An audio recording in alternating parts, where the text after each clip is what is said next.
Okay, before I say anything else, feel free to skip to around 4 minutes when the cooking starts. Um, this was an attempt at fluking in the Western Sound, and I'm in about 30, 35 feet, but the porgies are everywhere. 3 feet to 45 feet, all I'm catching is porgies, the occasional short fluke, sea robins, but man, here I'm using a quarter-ounce decoy jig head with a Z-Man swimming trout trick, which I super glued to the jig head, and it's lasted over a dozen giant pork chops. Um, it's quite fun catching them deep. They they keep trying to dig to the bottom. They don't seek out rocks the way blackfish do, but this late in the season, these porgies put on quite a bit of weight, and they're fighting a lot harder.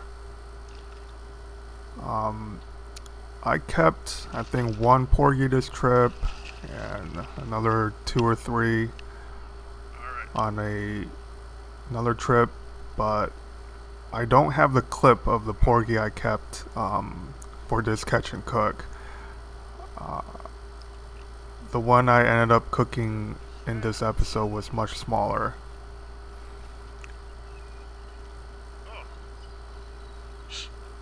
These seagulls are disgusting.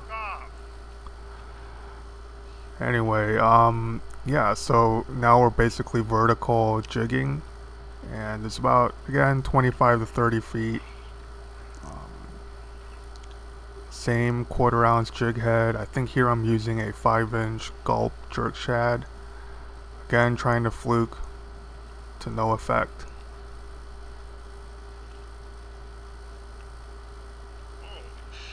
And I've had this rod for some time. This is a Phoenix Maxim, like almost like a BFS rod, and not that great for fluking. It's a little bit soft, not very sensitive, but man, for deep water porgies, it's great.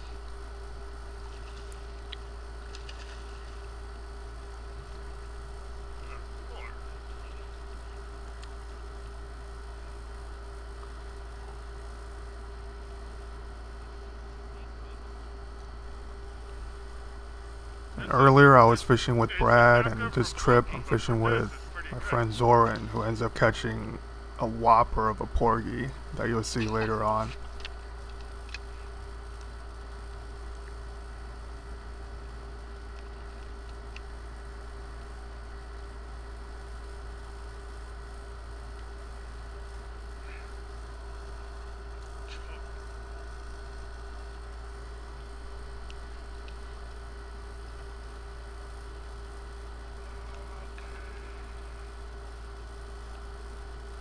You see how thick they are.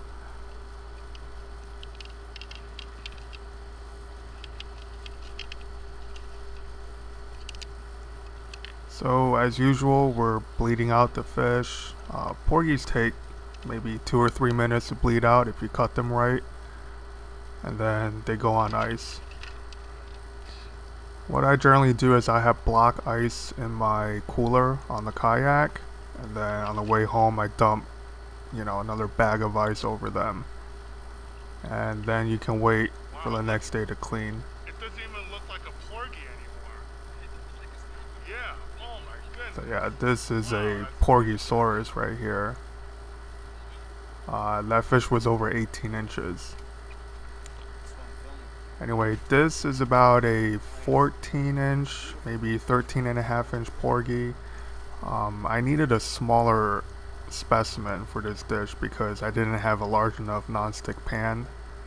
And yes, here I am removing the eyeball. The reason for that is um, when you're pan frying or deep frying, the eyeball will explode at some point. And I've got the scars to attest to that phenomenon. So just tip of your paring knife, go in, remove the eyeball, and then you're good to go. The porgy's obviously been cleaned, scaled, and lightly salted. wrapped in paper towels, and then tin foil. So just a quick note about this dish. I am not a trained Chinese chef or cook. I'm classically or French trained, but I am of Chinese descent, so I grow up eating Chinese food. Um, so my technique might not be quote unquote authentic, but the end result is should be close enough. And this is my interpretation of a sweet and sour sauce to go with fish.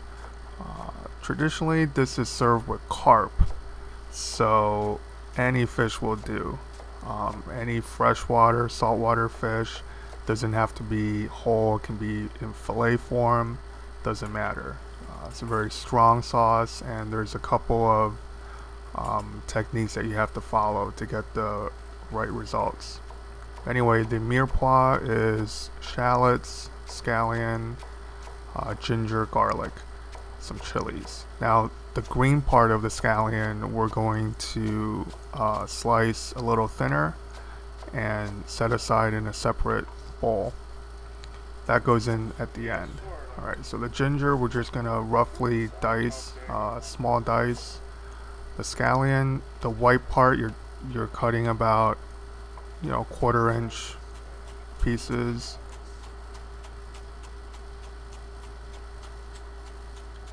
And everything is pretty roughly chopped.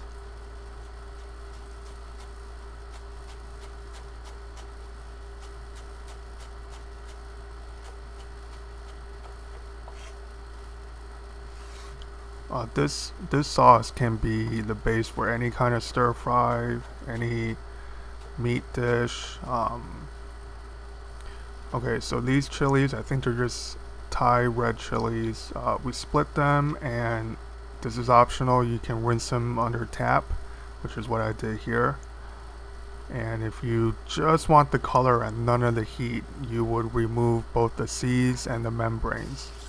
Here I'm just kind of rinsing the seeds out and leaving most of the membrane inside. Just give a really small amount of heat just to round out the flavor. And these we're just going to slice.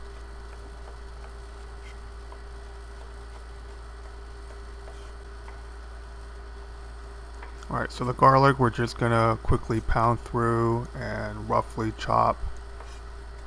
Garlic, ginger about the same size. A little bit bigger on the scallion. And yeah, that's your basic mirepoix, your classic scallion, ginger, garlic, which is the Asian or Chinese equivalent to carrots, onion, celery. Alright, so here, this is quite a lot of mirepoix. You don't need quite that much, but anyway. Okay, so the sauce we're gonna mix now. This ends up being 3.5 ounces of apple cider vinegar and 1/2 to 3/4 ounce of dark soy sauce. 2 to 3 tablespoons of just regular table sugar, and it's enough sugar so that the solution is completely saturated. We also need a cornstarch slurry, so about equal parts cornstarch to cold filter water. And the amount of this depends on how far you reduce the sauce later on, which I'll explain. Alright, so that's your basic mise en place. That should be ready to go before your fish goes in the pan. Alright, so the fish is lightly salted. You can do that overnight. That's just to firm up the flesh a little bit. And here I'm giving it a final dose of salt and pepper. So whole fish, especially with the skin on, can take a lot of seasoning. And meanwhile, my pan is getting hot. That is a Tefal non-stick skillet. and I'll leave a link in the description below. Probably the best non-stick pan I've used. I never use anything but a rubber spatula in the pan, and this is almost a year now, and I do a lot of cooking. Okay, lay the fish down very gently, always away from you, and this is on high heat. It'll go about 6 to 8 minutes per side. And porgy is one of these fish that will stand up to this long cooking process. Here I'm kind of tilting the pan just to make sure that, the stomach portion is being cooked. When you go to flip, just be very careful. Always away from you, and I prefer flipping over the backbone as opposed to the stomach. It's a little firmer there and the fish won't fall apart. Alright, so we've developed this almost like a bark on the skin. And this is important because, we're pouring a lot of sauce over this fish. So anyway, here I'm just kind of running the oil inside the body cavity. And here again, I'm tilting towards the head. Here I'm tilting the pan to sort of drain the oil out of the body cavity before I plate the fish. So it's these little details that matter when you're cooking. Okay, so the fish goes on the plate, and then we're ready to make the sauce. I poured about half of the oil out, and I'm using the same pan. Alright, so your mirepoix goes in, seasoned with salt and pepper, and you want to cook this for about 3 or 4 minutes, no color, but you want it cooked down.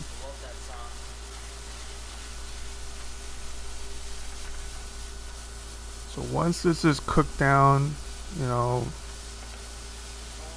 at least till all the shallots go translucent, I give it a tiny splash of rice wine, just like a tablespoon or so. Cook that out for about 5 seconds, and then your vinegar sauce can go in. Now, once your vinegar goes in, you're sort of on a timer. The sauce is going to reduce. You want it to reduce about 1/4 to 1/3. But not much more than that. And then you're going to thicken it with your cornstarch slurry. So this solution is completely saturated. You don't want to pour the sugar crystals in. So anyway, this will take about 1 minute to 1.5 minutes over high heat.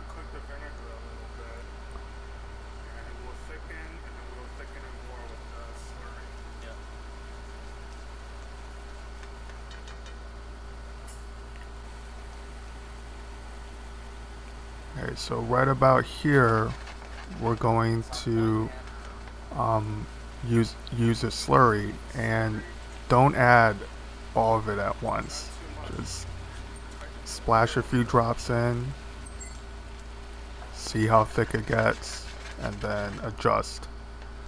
Remember, this whole time your sauce is still going to reduce. You should be tasting as well.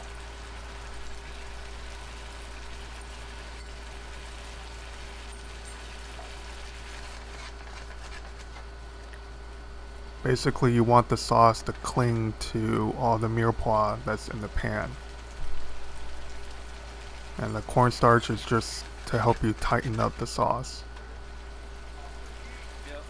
Alright, once the sauce is at the correct consistency, the green part of your scallions go in, and at this point it's off the heat, and it's done.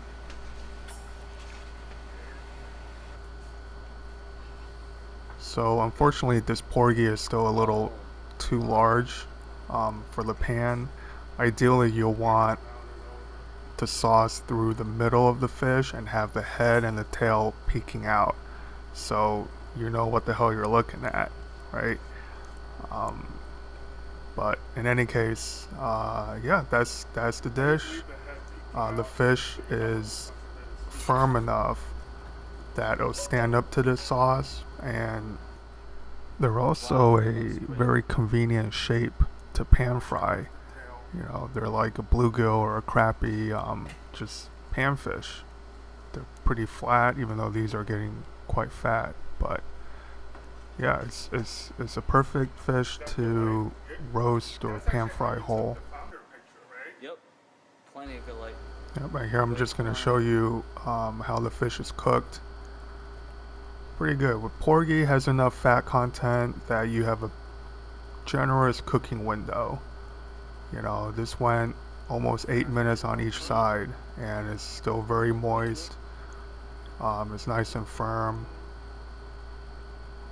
My cousin who's shooting this video ate pretty much this entire fish, so and this dish goes perfectly with steamed rice. Here are some still photos.